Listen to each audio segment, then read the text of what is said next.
লম্বা ছুটির ফাঁদে রাজধানীর কাঁচা বাজার দোকান খুলতে শুরু করেছে, তবে বিক্রেতার তুলনায় ক্রেতার উপস্থিতি খুবই কম। রাজধানী নিউ মার্কেট কাঁচা বাজারের বড় অংশ এখনো বন্ধ।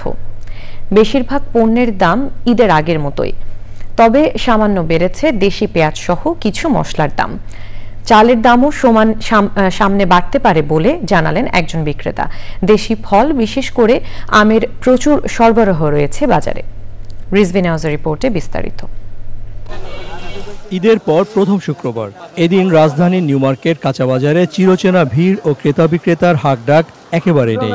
নিত্যপণ্যের বাজারে সরবরাহ ভালো, বেশিরভাগ পণ্যের দামও একই রকম। পেঁয়াজ, আদা, রসুন এগুলি যেমন ঈদের আগে যেরকম দাম ছিল তার চেয়ে 5 টাকা 10 টাকা কেজিতে বেড়ে গেছে। 40 থেকে 100 টাকার মধ্যে সবজির দাম।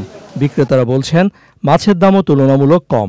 পটল আর ভেন্ডি আর পেঁপে 40 টাকা কেজি। 40 বেশি দামে টমেটো আর হলো শসা। বেচা কিনি মোটামুটি টুকটাক আল্লাহ রাখছে, তাহলে চলুন কেমনে। মাছের দাম অনেক কম আমাদের এখানে, 350 টাকা কেজি। 4 কেজি মাছ 350 টাকা কেজি। আবার এই কাতলা আছে মনে করেন 8 কেজি সাইজ 500 টাকা কেজি। মিলে চালের দাম বাড়তে শুরু করেছে জানালেন খুচরো বিক্রেতা।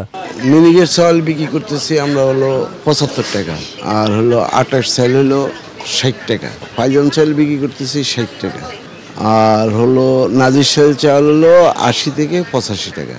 মোটা চাল হলো এখন 55 টাকা, যেটা স্বর্ণাগুটি বলে ওটা 55 টাকা। খবর পাইছি যে চালের দামটা একটু বেশি মেলে, ধানের দাম নাকি বাড়ছে।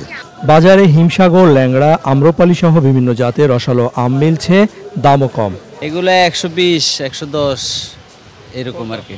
হিমসাগর আপনার ওই যে আম্রপালি জাম 200, লেচু 550, 500। ডিম এবং মুরগি দুটোরই দাম ঈদের আগের তুলনায় কম। সোনালী জাতের মুরগি বিক্রি হচ্ছে 280 টাকা করে, আর ডিমের ডজন 120 টাকা। রিজভিন আওয়াজ, চ্যানেল আই, ঢাকা। এই ঈদে জামা জুতো অ্যাক্সেসরিজের ডিসকাউন্ট।